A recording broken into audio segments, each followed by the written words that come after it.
Marlene Bardun ist bei uns, Welt-Social-Redakteurin. Herzlich willkommen. Hi. Wir wollen nämlich mal sprechen über eine etwas andere Art des Wahlkampfes, die aber eben auch Donald Trump ziemlich beherrscht. Denn diese Bilder von ihm, die viral gehen, überall im Internet, auf den Medien, das ist ja schon sehr faszinierend. Weiß er genau, was er da tut? Weiß er genau, wie er das einsetzt, um eben auch noch andere Wählergruppen genau damit zu erreichen? Oder wie schätzt du das ein? Wenn er zum Beispiel tanzt auf der Bühne oder so, das sind ja die Bilder, die wir alle kennen. Ja, ich würde schon sagen, dass er das weiß. Also die sozialen Medien spielen Trump sehr in die Karten oder haben ihm sehr in die Karten gespielt, im ganzen Wahlkampf schon.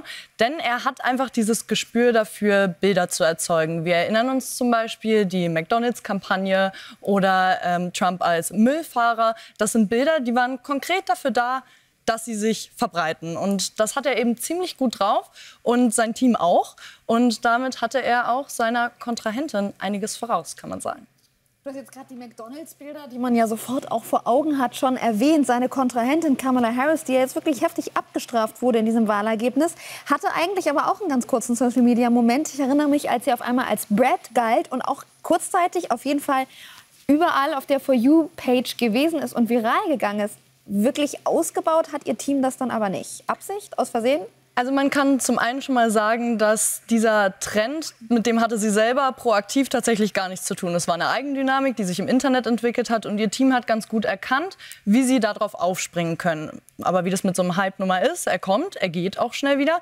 Und da kam dann tatsächlich nicht mehr so viel nach.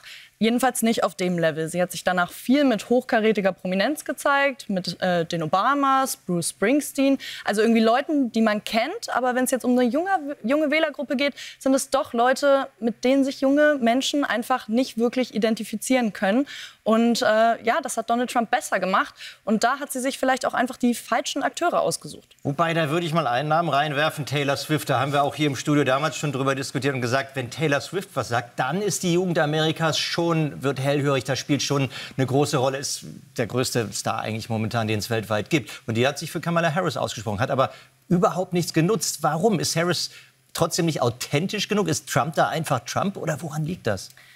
Ja, also dass sich Taylor Swift erstmal gegen Donald Trump und für Harris ausspricht, ist jetzt erstmal keine Überraschung. Sie hat sich in der Vergangenheit schon häufig gegen Trump und andere Republikaner positioniert. Und außerdem würde ich sagen, demokratische Popstars oder Popstars, die demokratisch wählen, sind tatsächlich auch einfach keine Überraschung. Sie leben in einer sehr glamourösen Bubble, zu der auch der normale Bürger, würde ich sagen, der normale Wähler einfach auch gar keinen Bezug hat. Also es ist einfach eine völlig andere Lebensrealität. Und ja, Taylor Swift muss sich zum Beispiel keine Gedanken darüber machen, wie sie ihre nächste Rechnung bezahlt. Demnach ist da einfach eine riesige Differenz. Und ja, spricht jetzt die Wähler einfach nicht unbedingt so an, dass es eine Wahlempfehlung ist, die so wirklich fruchtet. Vielen Dank an Marlene Bardun aus der Social-Media-Redaktion bei Welt, das Ganze noch mal ein bisschen aufgedröselt zu haben. Dankeschön, denn Social Media spielen eine riesige Rolle in allen möglichen Wahlkämpfen und auch im Amerika-Wahlkampf. Danke dir. Gerne.